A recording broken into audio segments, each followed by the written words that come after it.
What's up, everybody? I'm Stella Chung, and you're watching The Weekly Fix. This is our recap show that gets you caught up to speed on all the biggest gaming and entertainment news you may have missed out on. Today's episode is packed with some exciting and, in some cases, weird Nintendo news. The first look at HBO's The Last of Us, and so much more. Let's jump right in.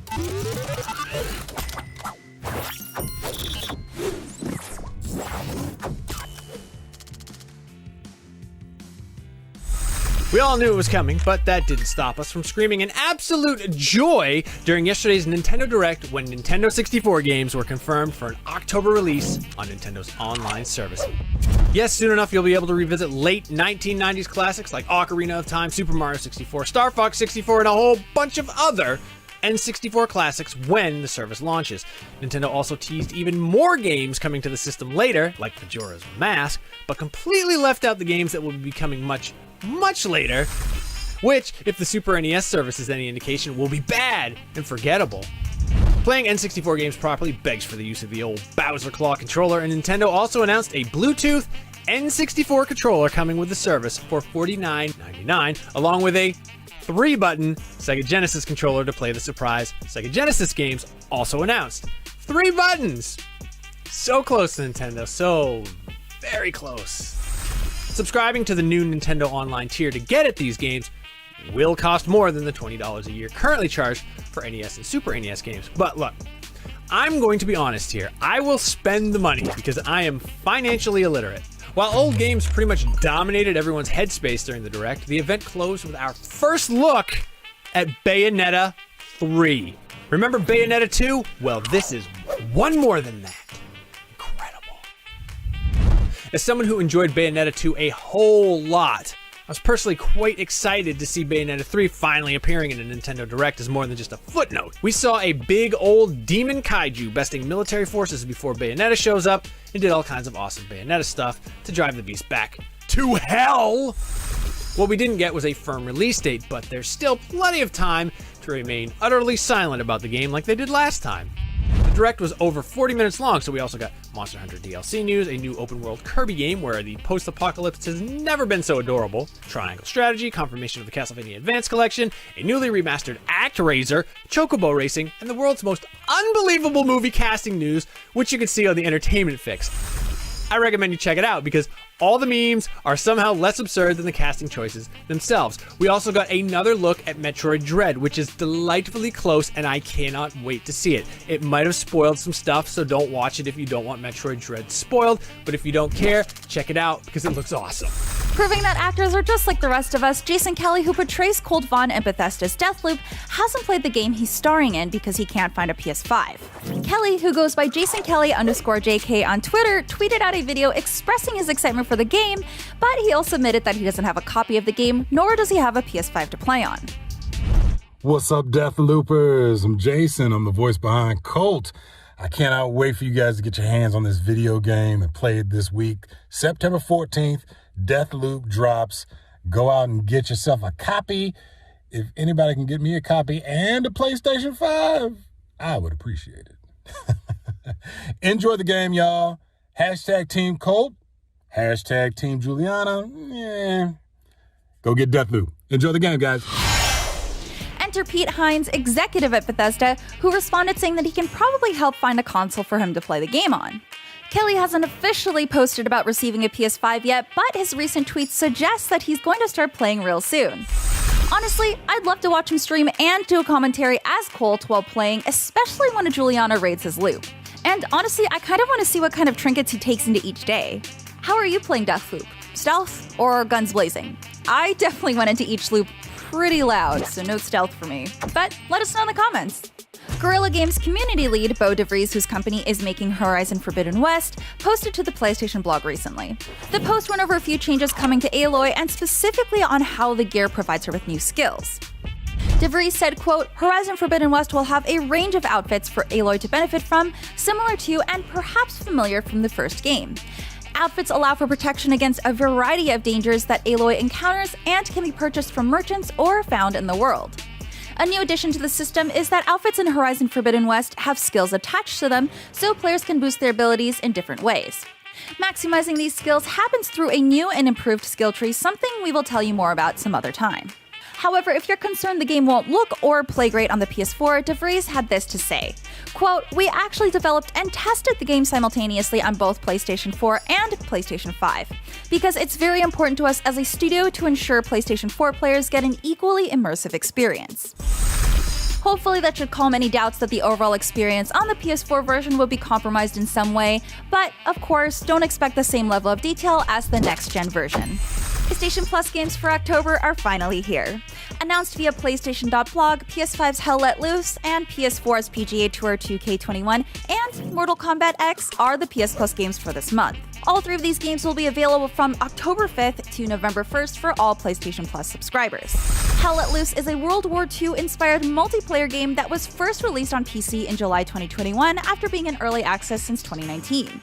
This PS5 game has 100 player battles with a unique resource-based RTS-inspired metagame where commanders direct their teams. PGA Tour 2K21 was released in August 2020 and includes 15 licensed PGA Tour courses and allows players to create both their own golfer and courses. In our official IGN review, we gave it a 7 for delivering the most flexible and enjoyable game of golf since the Tiger Woods series was at its peak. And in our review of Mortal Kombat X, we lauded the combat and said it was a more mechanically rich game than the previous 9. You can try your hand at fighting your friends with anyone out of the 24-character roster. We scored it an 8.4, calling it the best Mortal Kombat in the series, which is definitely saying something for such a storied franchise. Speaking of PlayStation games, Marvel said that Insomniac's Spider-Man 2 will be darker than the 2 previous games. On an episode of This Week in Marvel podcast, Creative Vice President of Marvel Entertainment Bill Rosenman gave fans a brief insight in what they can expect from Spider-Man 2. He said, quote, "If the first Spider-Man game was Star Wars, Spider-Man 2 is kind of our empire. It gets a little darker. The first Spider-Man game did delve into Peter Parker's hidden identity and relationships, but it didn't get into the grittier storylines. And Miles Morales gave fans a game where teenage Miles was figuring out who he is and finding his footing as a new superhero." With the reveal of Venom in the next Spider-Man game, the storyline being darker makes total sense, since Venom has a voracious appetite for destruction and brings with him more potential for setting up a more sinister plotline. Unfortunately, we don't have much other information, but the game won't be released until 2023, so at least we have plenty more time for updates between now and then. Today marks the 25th birthday of the Nintendo 64, at least here in North America. The console was a gamble for Nintendo as the company stuck with a cartridge format for its games at a time when the industry had already moved on to the more versatile and cheaper to manufacture CD-ROM. The N64 helped popularize 3D gaming, and launch title Mario 64 is still considered to be the benchmark of any 3D platformer.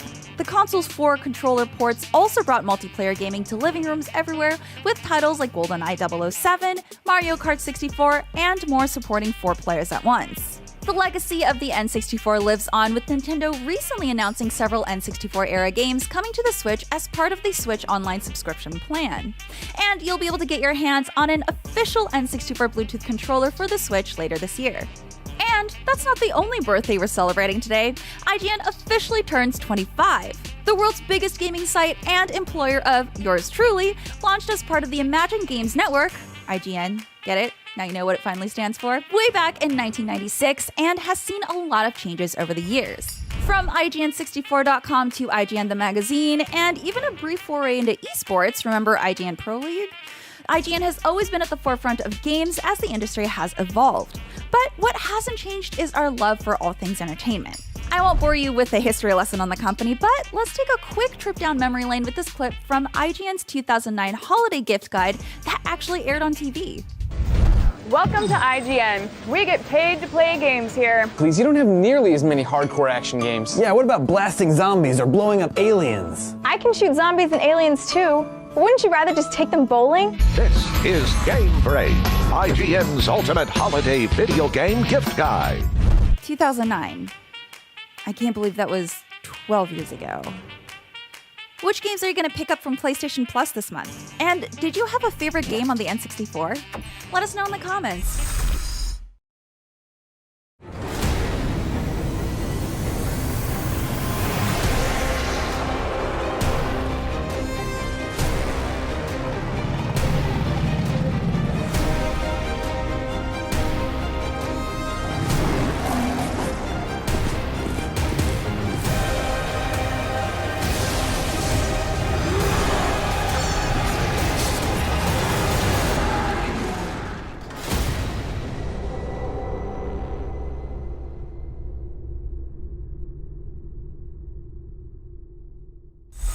looks like Marvel's Avengers is coming to Xbox Game Pass on Thursday, September 30th. Revealed in an Xbox Wire post, Square Enix's massive multiplayer game based on one of Marvel's biggest IPs will be added to Game Pass and will be available across PC, console, and cloud.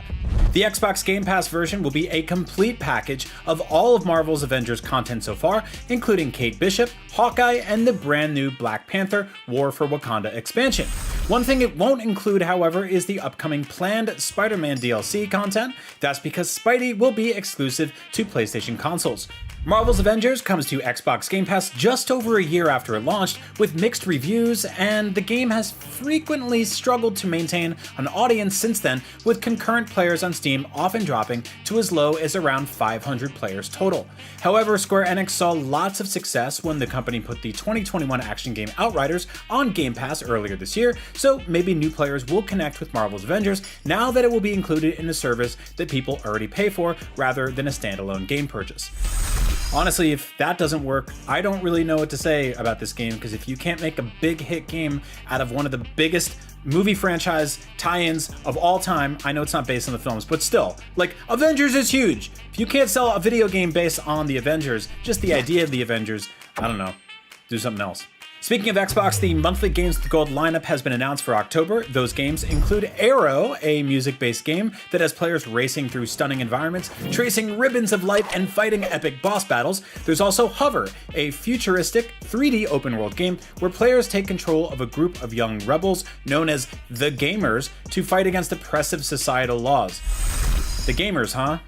Make of that what you will, I guess. On the retro game side, we're also getting two very awesome horror-themed games just in time for October, the spookiest month.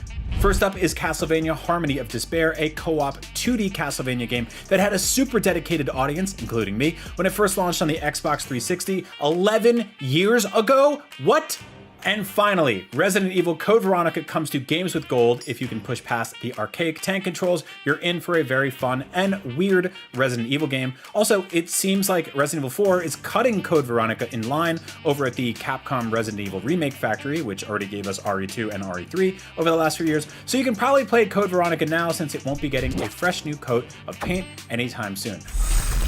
With a military school education and experience on Broadway, Giancarlo Esposito has a commanding voice and presence. These are traits that not only make his villainous performances so captivating, but also, as he puts it, provides him with the ability to control chaos. It's a skill that came in useful not just for embodying Anton Castillo, but also for keeping everyone in line on set. We were doing that scene on the boat that's in the trailer, and so we'd done the scene numerous times, and we were getting it, like it was okay, we could have sort of put it in the box, but it was just wasn't landing perfectly right. And so I had to put things in perspective and in place quickly. I realized that they had to know that I was El Jefe, that I was the big boss man, and that there was no way they were going to escape my gaze.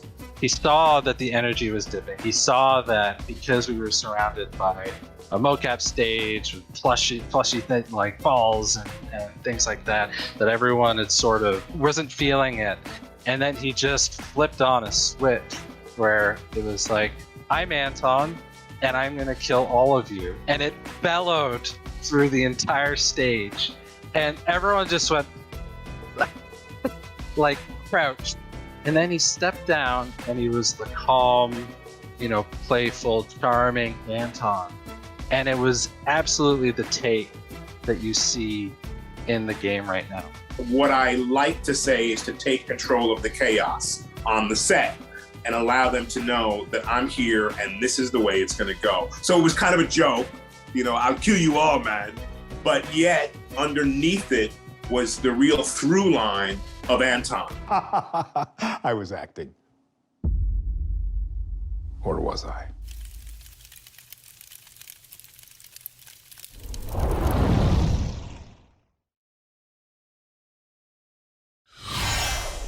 We're going to take a quick break while I go grab all those games with gold. But don't you go anywhere, because our entertainment and games news coverage collided in a pretty big way this week, and you don't want to miss it. And we're back. Bayonetta 3 wasn't the only surprise out of Nintendo's last Direct. It also wasn't even the biggest one, especially not compared to the casting for the upcoming Super Mario animated movie. Take a look. Nintendo's latest Nintendo Direct hit us all with a surge of mixed emotions with some of the announcement drops. Like we all laughed at Kirby seemingly finding his way into The Last of Us, cried upon seeing the Bayonetta 3 trailer, and were shocked at the casting of Illumination's upcoming Mario animated movie. America's favorite sweetheart, Chris Pratt, will be voicing our little plumber boy, and the internet is already running wild with the photoshopped memes reacting to the news. Even Chris Pratt himself responded to the announcement of him being Mario. Here's what he had to say. So when I was a kid, I lived in Lake Stevens, Washington, and there's this coin-operated laundromat near my house, and it had Super Mario Brothers, the original arcade game. Oh, I loved that game. I never had a quarter, it felt like. I'd either steal them from the wishing well. You know, I'd steal. That's wild. Just dawned on me right now. The quarter I stole out of the wishing well to play Super Mario Brothers has come true that I get to be the voice of Mario. But I clearly stole someone else's wish. So just waiting for that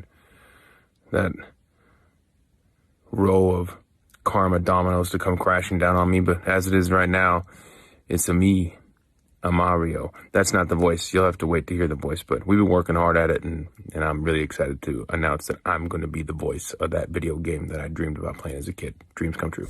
Aw, yeah, dreams do indeed come true, but your dream, Mr. Pratt, was to play Super Mario Brothers, the video game, not to play Super Mario in an animated movie. That's just way too specific of a dream for a kid to have back then. You know, that's just Chris Pratt's way of trying to be inspiring by telling a story of when he was a kid and to make it seem as if the universe somehow answered a wish he made by stealing someone else's wish, like a wish succubus. Anyway, this casting sure did lead to a slew of online memes from many of the denizens of the internet. The meme lords came out in droves, busting out images of Pratt as Star-Lord, him in Jurassic World, and I believe I saw one from the Tomorrow War, aptly renamed the Tomato War. Yeah, that was clever. Now, one bit that didn't sit right with a few fans is that Charles Martinet, the guy who voiced Mario in several video games since the 90s, will pop up in the movie in surprise cameos as opposed to just voicing the titular character in the film over Pratt. Now, I can understand why some might be upset about that, but this is a feature film. Mario's going to have to show a range of emotions not seen in the video games. Voice acting for a video game is different from voice acting for an animated feature film. Not to mention, attaching a star-studded cast to a project of this size is one way of assuring butts fill them seats in theaters. Now, that's not to take anything away from Martinet. He was an actor long before he landed the coveted role of Mario. Now, you and I both know as gamers who Charles Martinet is, but Chris Pratt is a household name. Like your mama knows who that is. Like with the Marvel movies and the Jurassic World films, far more folks know who he is than the name of the guy who voiced Mario since we were kids.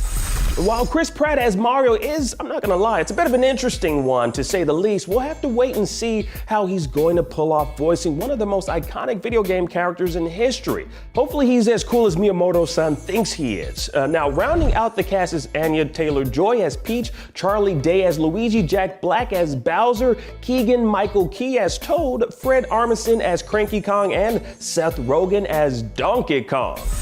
So does that mean we're gonna be getting DK doing that Seth Rogen laugh? Oh, that's gonna be dope. I can't wait to hear that. Director Zack Snyder might have just started a trend with his 4-hour-long epic director's cut of Justice League. The director behind Thor: The Dark World, Alan Taylor, recently spoke with Inverse and expressed interest in returning to put together a director's cut of his Marvel sequel. Now, in the interview, he spoke fondly about witnessing Zack Snyder's pursuits at a director's cut, saying, quote, "I was cheering for Zack Snyder when he was doing that and thinking, will he pull this off? This is amazing. I think every director was kind of rooting for that. I would love to. I mean to. Can you imagine that? They give me however many millions of dollars they gave him to go back in?" But Taylor admitted he's not holding his breath waiting for that fateful call from Marvel. It's been quite a few years since the 2013 sequel, and with the MCU well on its way to releasing Thor: Love and Thunder next year, Disney is likely keeping their eyes forward with this particular Marvel property. Taylor went on to talk about the parallels between what happened to his original vision of Thor 2 and what audiences actually saw in the final product, saying the studio decided to step in and change direction after initially bringing him on board. It was apparently post-production decisions that ultimately changed the narrative and tone of the Marvel film, according to Taylor. Now, continuing the interview, Taylor states how the process was less than fun for him and how, quote, Kevin Feige has got an empire he's running and things have to be changed to fit into other things. My regret was that the movie that got released was changed quite a bit in a way that I couldn't shape really. I mean, I shot all the material that we put in the movie, but we set out to make one movie and then major plot points were reversed in post. It's not the ideal way to work. So it sounds like there's definitely enough material out there for an actual Alan Taylor cut to happen, but I wonder if there's enough interest amongst Marvel fans to rally together and make something similar to the hashtag Release the Snyder Cut movement a thing for Thor: The Dark World. You know, Release the Taylor Cut definitely does have a ring to it, but I want to pass this one off to you, the fans. Does our world even need a Dark World director's cut? Comment down below and let me know. In other news, Star Wars: The Book of Boba Fett has a release date. Yay! Disney revealed in this tweet that the new entry into the Star Wars universe will be premiering on Disney Plus later this year, December 29th. The Book of Boba Fett is set within the timeline of The Mandalorian and is expected to tide fans over until The Mandalorian returns in its third season. The Last of Us Day has come and gone, and with its passing comes our first look at HBO's upcoming The Last of Us series. Starring actors Pedro Pascal and Bella Ramsey as Joel and Ellie respectively, Naughty Dog tweeted out this image of the two in the post-apocalyptic world made famous by the PlayStation exclusive games. Now it's of Ellie and Joel looking out into a field containing a long-abandoned plane wreck. Now admittedly, it's not much, and if you look quick, you might just think it's simply a shot from the video game. But upon close inspection, those back profiles are in fact Pascal and Ramsey in character. The attention to detail is great. I mean, the backpacks of both Ellie and Joel are almost one-to-one with their video game counterparts. It's a nice preview image for sure, but would it have hurt you to show us their faces? I mean, come on, we already know what they look like as actors. Would be nice to get a whole face reveal.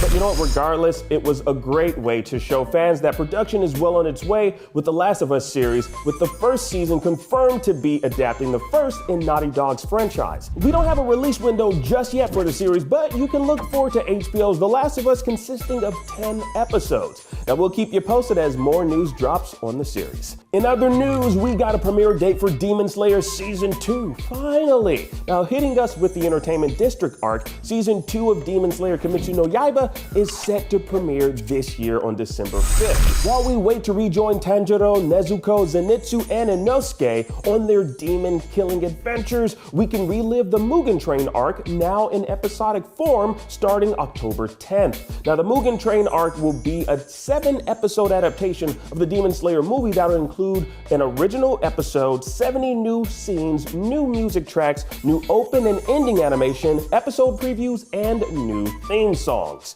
So while you may have already seen the movie, there's still something new for you to experience in the small screen adaptation of the Mugen Train arc on October 10th as we wait for Season 2 of Demon Slayer to officially kick off with a 1-hour premiere December 5th. Hello.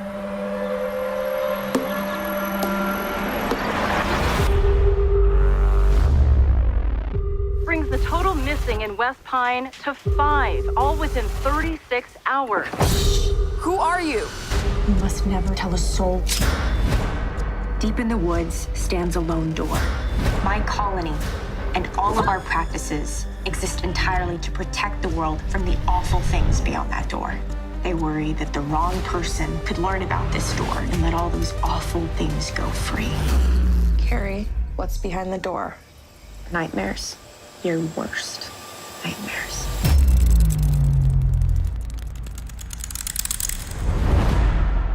Are you like the Terminator?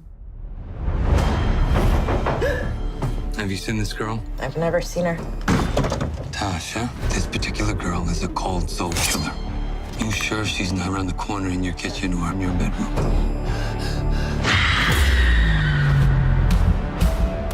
I'm here to help you. Ready to hunt a monster?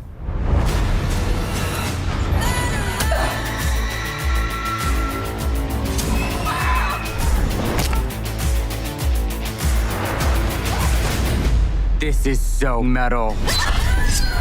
I'm gonna end this thing.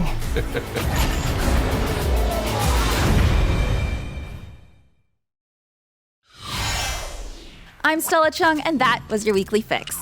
We'll be right here next Saturday to get you all caught up on the biggest in gaming and entertainment news. See you then.